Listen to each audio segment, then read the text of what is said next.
Mark, let's bring you back in because if there's problems with migration in Europe, we've also got it in the States at the moment.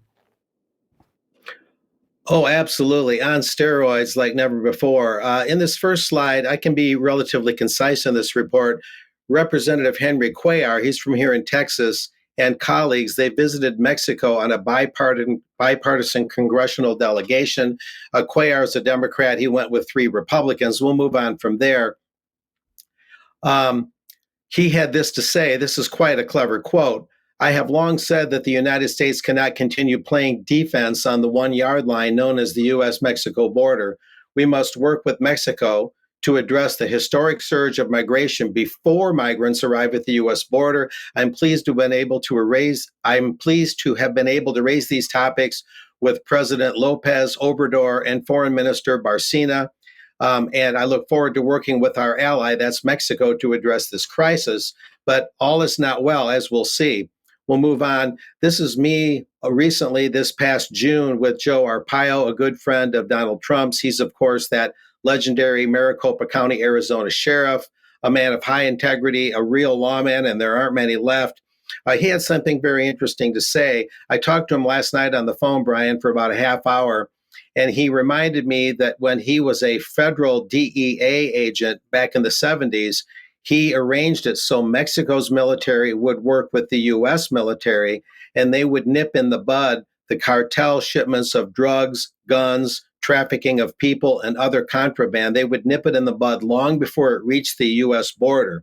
And that's how you effectively fight this. But what Representative Henry Cuellar was told by Mexico is we spend more money on patrolling our southern border than the U.S. does. We have more men and material out there to defend our Mexican southern border than the U.S.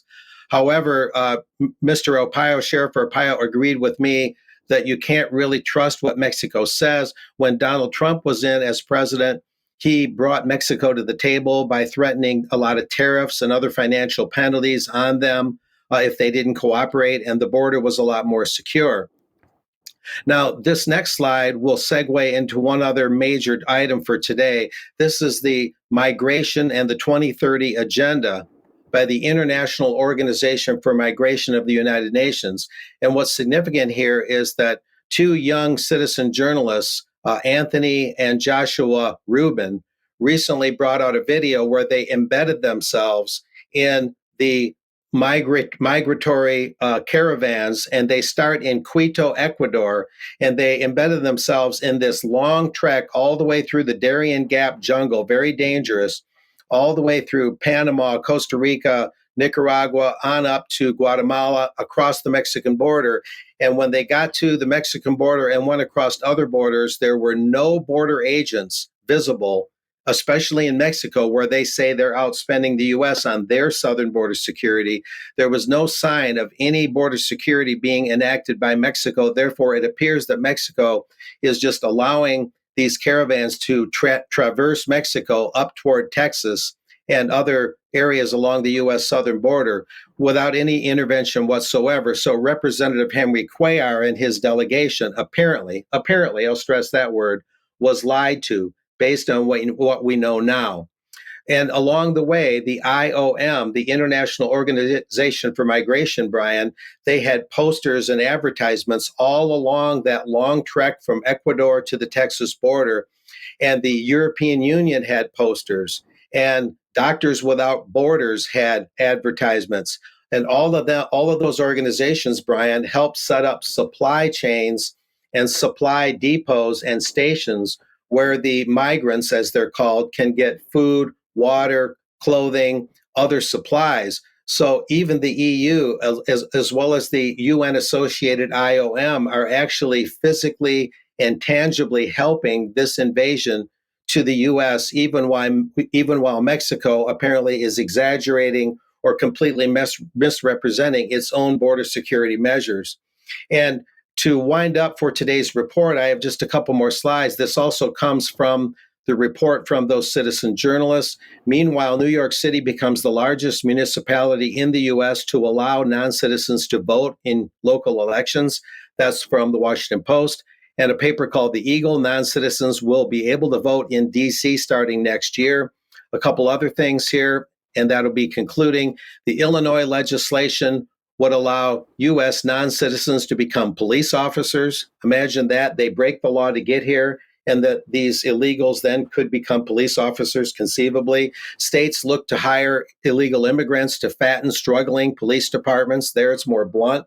And New California law, allows non-U.S. citizens to become police officers.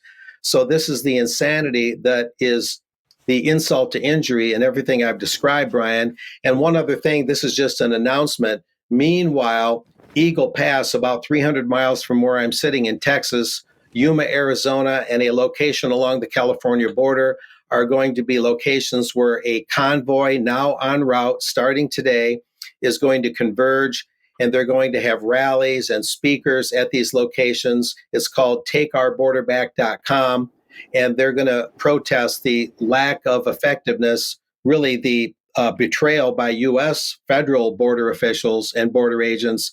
And also, they're skeptical of whether Texas Governor Greg Abbott is really serious about Operation Lone Star to control the border.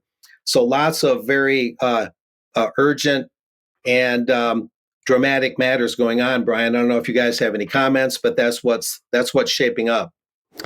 I just have one quick one, Mark, and that is that there's only one reason that you would want non-nationals coming into posts as police officers or being able to vote, and that is to dilute the national identity with the incomers.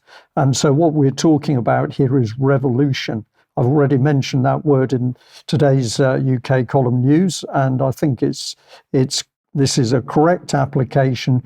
This is about destroying society, American society in this case, in order to create a revolution where there is going to be a new system of government, and the influx of the migrants is to help that process. They are being used and abused, of course, to make this happen.